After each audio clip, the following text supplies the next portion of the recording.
Very good morning प्यारे बच्चों और शिक्षक भाइयों बहनों। टॉपिक शुरू करने से पहले दो अति आवश्यक सूचनाएं आप लोगों के लिए हैं। जैसा कि आज पेपर में छाया हुआ है कि सुप्रीम कोर्ट ने एक ऑर्डर दिया है कि 2011 के बाद के जितने शिक्षक भाई बहन हैं सभी लोगों को टेट देना अनिवार्य होगा, और अगर वो क्वालिफाई नहीं कर पाते हैं तो उनको कहीं ना कहीं बाहर किया जा सकता है, ऐसा कुछ सुनने में आ रहा है। सुप्रीम कोर्ट का डिसीजन है, सम्मान करता हूँ, लेकिन कहीं ना कहीं शिक्षक हित में ये नहीं है, क्योंकि 40 से ऊपर के पड़ाव में जाने के बाद कहीं ना कहीं हम लोगों की मेमोरी डाउन होती है और अन्य जिम्मेदारियां पारिवारिक होती हैं जिनके बंधन में हम शिक्षक भाई बहन बंधे रहते हैं। पारिवारिक जिम्मेदारी लेकर के साथ में तैयारी करना इतना आसान नहीं है। अगर आप ये सोचते हैं कि नहीं शिक्षक हैं पास कर लेंगे, तो शिक्षक हम हैं किसी एक विषय के हैं।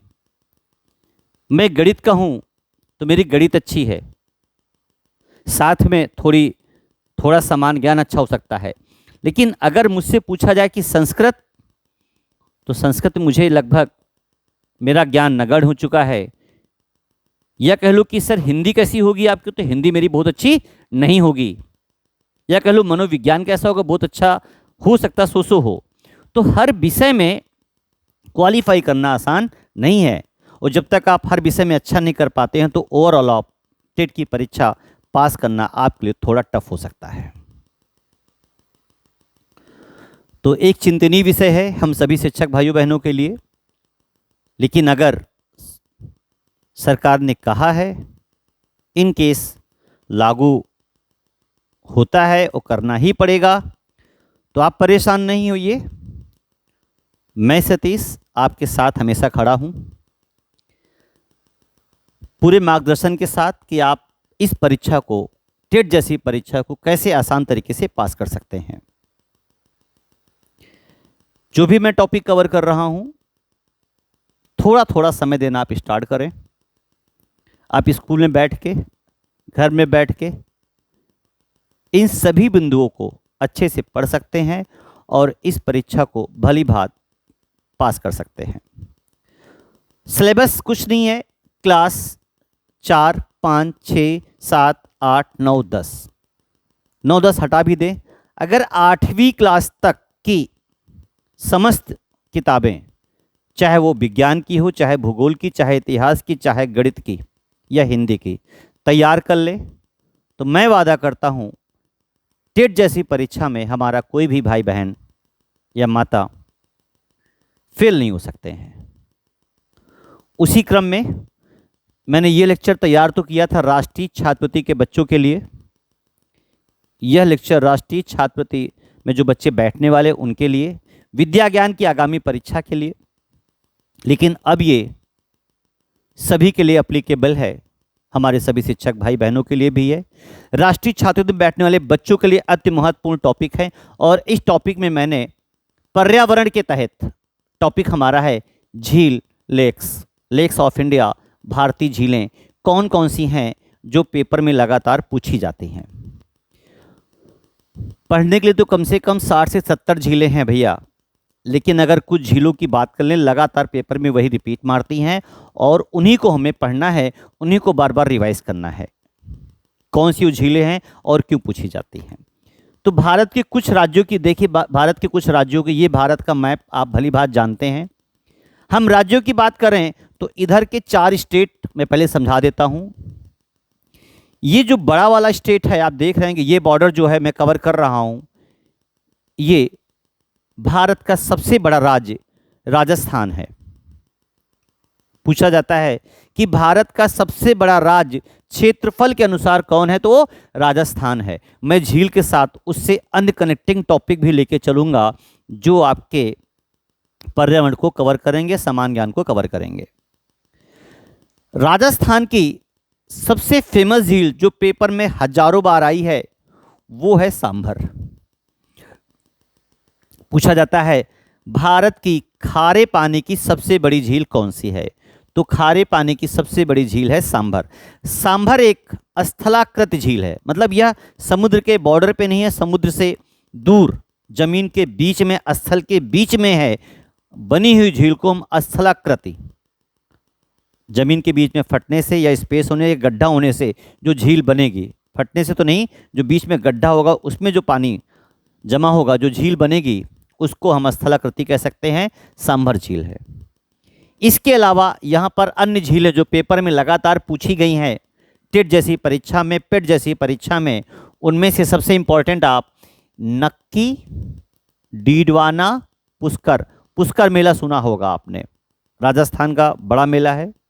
पुष्कर मेला या पुष्कर झील यही राजस्थान में है। डीडवाना झील यही, नक्की झील यही, पिछौला, राजसमंद, जयसमंद और ढेबर और लुनकरण सर, इतनी झीलें आपके राजस्थान जैसे बड़े राज्य में हैं। और सबसे ज़्यादा रिपीट झील की बात करें बच्चों, बिल्कुल दिमाग में, ज़हन में फीड कर लीजिए, कौन सी झील? सांभर खारे पानी की सबसे बड़ी झील आपकी यही है। बस बाकी सब भी याद करनी है। और रिपीट है पिछौला, डीडवाना और ये नक्की। थोड़ा और नीचे आते हैं, पीसीएस जैसी बड़ी परीक्षाओं में, आयु की परीक्षाओं में इस नल सरोवर और यूपी में एक आगरा जगह है, आगरा जानते होंगे,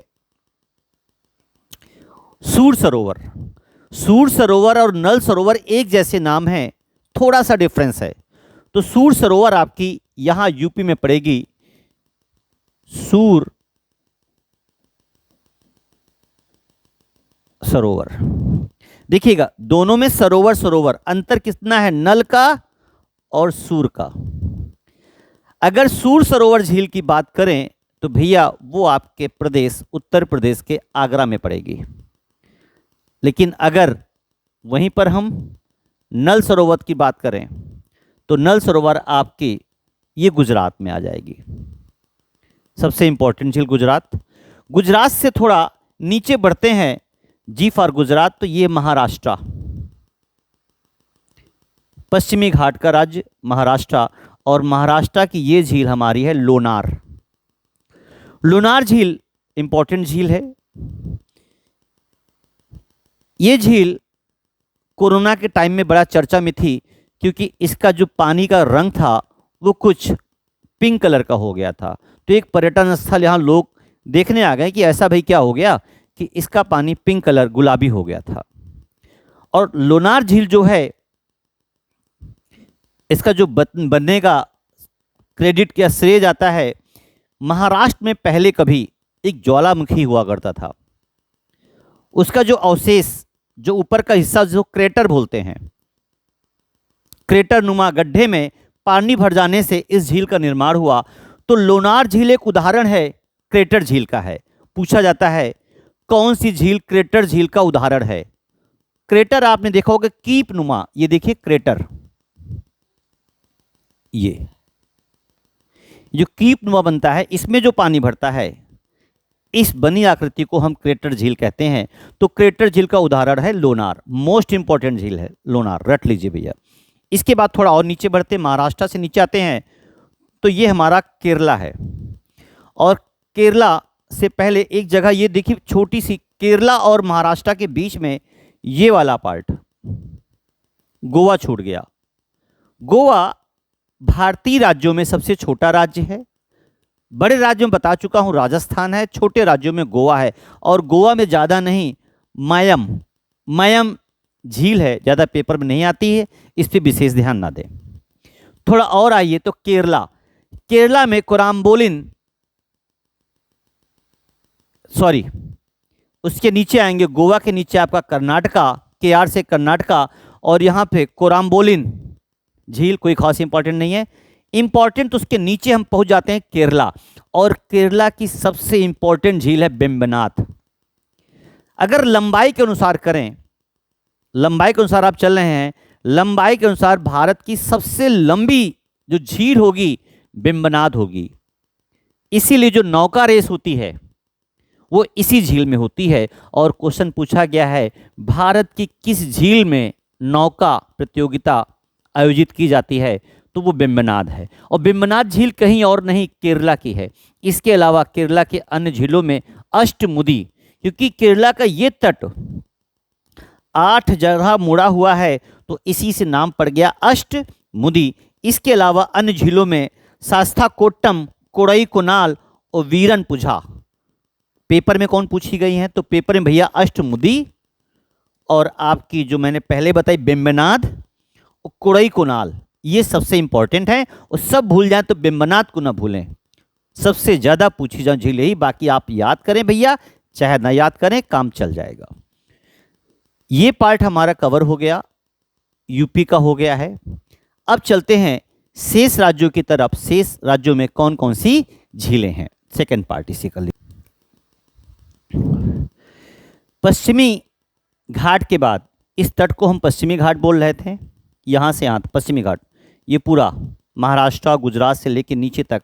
और अब बात करने वाले हैं हम पूर्वी घाट की तरफ और अन्य क्षेत्रों में कौन कौन सी भारत की इंपॉर्टेंट झीलें हैं और उनकी क्या विशेषताएं हैं।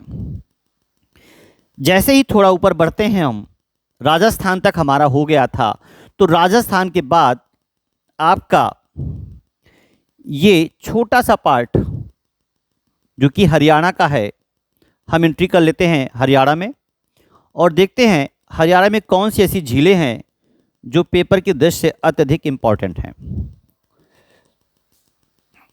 तो हरियाणा में आपको सूरजकुंड और बड़खल, सूरजकुंड और बड़खल, तो बड़खल तो कम पूछी गई है, सूरजकुंड बड़ी इंपॉर्टेंट है।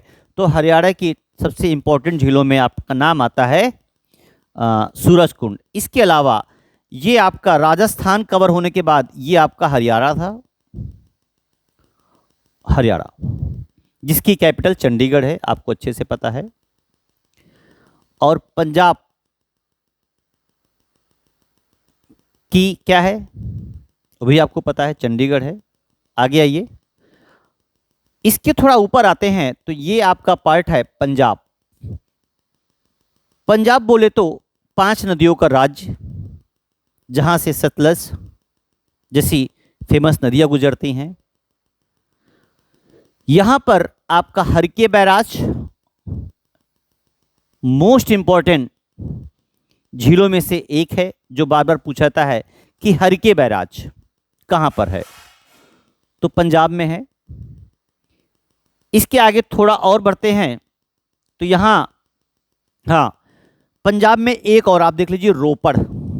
रोपड़ कम पूछी गई है, ज़्यादा चर्चा नहीं करें, लेकिन पूछी गई है।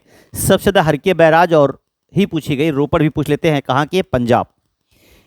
थोड़ा और आगे बढ़ते हैं, पंजाब से ऊपर चलें तो ये हमारा जम्मू एंड कश्मीर का पार्ट है, जो ये पूरा मैं ग्रीन करके दिखा रहा हूँ, ये पूरा जम्मू एंड कश्मीर। जितनी भैया नाग नागिन टाइप की झीलें हैं, डसने वाली नहीं, नाम की नाग नागिन टाइप की झीलें हैं, जहां नाग वर्ड आ जाए, वो सारी झीलें आपके जम्मू एंड कश्मीर में, क्योंकि आतंकवादी वहीं बैठते हैं डसने के लिए, इससे कनेक्ट कर लीजिएगा। तो शेषनाग, अनंतनाग ये खास झीलें हैं। इसके अलावा इंपॉर्टेंट झीलों में डल और बुलर, डल और बुलर। बुलर झील पेपर में बहुत पूछी गई। भारत की मीठे पानी की झील की बात करें तो बुलर झील है। भारत की मीठे पानी की झील आपकी कौन है? वुलर झील है। इसके अलावा डल झील अक्सर लोग जम्मू कश्मीर पर्यटन में लोग घूमने के लिए जाते हैं। और यहाँ पे एक झील और है जानसर, जानसर नहीं पूछी गई है। सबसे ज़्यादा जो पेपर में आपको मिलेगी वो डल और वुलर होगी। और थोड़ा आगे बढ़ते हैं, नेक्स्ट में आपका देखिए, इसी पार्ट में हम उठा रहे हैं ये जम्मू कश्मीर का ये सेकंड इधर वाला राइट वाला पार्ट, ऊपर वाला पार्ट, जो कि अब लद्दाख केंद्रीय शासित बन चुका है, यूटी है, यूनियन टेरिटरीज है। जम्मू कश्मीर पहले राज्य होता था भैया, अब टूट के 2 भागों में, ऊपर का हो गया लद्दाख और नीचे का हो गया जम्मू कश्मीर, और ये अब केंद्र शासित हो गए हैं। तो ऊपर ये आपकी झील है पिंगोत्सो और गंगाबाल, ये 2 इंपॉर्टेंट झीलें हैं जो आपके कहाँ पर हैं? लद्दाख में। सबसे ऊंचाई पर स्थित झील, सबसे ऊंचाई पर स्थित झील पूछी जाए तो भैया सबसे ऊंचे है तो पेंगाक्सो ही टिक करेगा। नीचे आ जाए, चंदताल सूरज ताल। देखिए जितने ताल तलैया वाली झीलें हैं वैसे तो उत्तराखंड में हैं। पहले मैं उत्तराखंड बता देता हूं। ये हमारा उत्तराखंड है, ये ध्यान दीजिएगा, उत्तराखंड अलग। ये उत्तराखंड की ये झीलें हमारी आ गई हैं जिसमें ताल तलैया वर्ड आ जाए। ताल और तलैया, नैनीताल, सतकुसिया ताल, भीमताल, सीता ताल, नैनीताल। नैनीताल तो भैया सबको पता होगा। जितनी ताल तलैया वाली झीलें आ जाए, सात ताल, भीमताल, नैनीताल, सतकुसिया ताल, खुरपा ताल, राकस ताल, सीता ताल। जितने लोग नैनीताल उत्तराखंड पर्यटन में जाते हैं वो नैनीताल पक्का जाते हैं। और नैनीताल में एक बड़ी फेमस जगह नंदा देवी टेम्पल। पूछा जाता नंदा देवी कहाँ है, तो कहीं और नहीं प्यारे भाइयों, उत्तराखंड में है। यहां की सबसे फेमस झीलों में से एक और है रूपकुंड झील। और रूपकुंड झील को कंकाल झील भी कहते हैं। क्यों कहते हैं? यह एक रहस्यमय झील है। रूपकुंड झील उत्तराखंड की एक रहस्यमय, रहस्य है इसके अंदर, कुछ रहस्य छिपे हैं कि इसमें कई हजारों कंकाल पड़े हैं।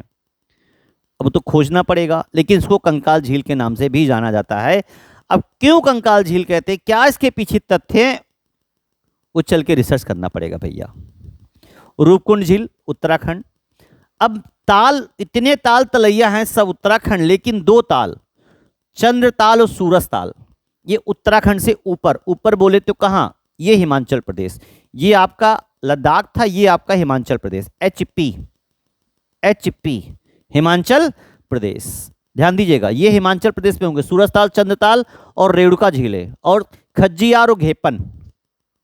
सबसे इंपॉर्टेंट आपकी चंद्र ताल, सूरज ताल, रेणुका, खज्जियार और घेपन, 5 झीलें हैं जो आपके हिमाचल प्रदेश हैं। और हिमाचल प्रदेश भारत का लगभग 95% आबादी वाला, हिंदू आबादी वाला राज्य है। पूछा जाता है प्रतिशत में सबसे ज़्यादा हिंदू आबादी किस राज्य में है, तो वो हिमाचल प्रदेश में है। फिर प्रतिशत में सबसे ज़्यादा ग्रामीण किस राज्य में है, तो हिमाचल प्रदेश में है। प्रतिशत में सबसे ज़्यादा ग्रामीण हिमाचल में है। और हम प्रतिशत वर्ड हटा के पूछे कि सबसे ज़्यादा ग्रामीण गांव के लोग कहाँ रहते हैं, तो भैया हमारा प्रदेश है उत्तर प्रदेश। फक्र के साथ कहते हैं सबसे ज़्यादा जनसंख्या वाला, सबसे ज़्यादा ग्रामीण जनसंख्या वाला प्रदेश उत्तर प्रदेश। लेकिन प्रतिशत में कहोगे तो हिमाचल टिक करना पड़ेगा। तो क्वेश्चन को ठीक से रीड करके हमें उत्तर बच्चों देना है। आगे बढ़ते हैं। हिमाचल प्रदेश हो गया। हिमाचल प्रदेश से जैसे नीचे उतरते हैं उत्तराखंड हो गया। उत्तराखंड से थोड़ा नीचे आइए तो भैया ये हमारा हो गया उत्तर प्रदेश, यूपी। यूपी नहीं देखा तो कुछ नहीं देखा। तो यूपी में क्या देखा, तो यूपी में आप देखें सबसे बड़ी भारत की कृत्रिम झील, कृत्रिम मानव निर्मित झील, कृत्रिम बोलते जो मानव बना दे, इंसान बना दे। भारत की सबसे बड़ी मानव निर्मित कृत्रिम झील कहीं और नहीं, हमारे प्रदेश में है, उत्तर प्रदेश। किस जिले में है? सोनभद्र। सोनभद्र ये आपका इधर लटका हुआ है, देखिए ध्यान दीजिएगा, सोनभद्र।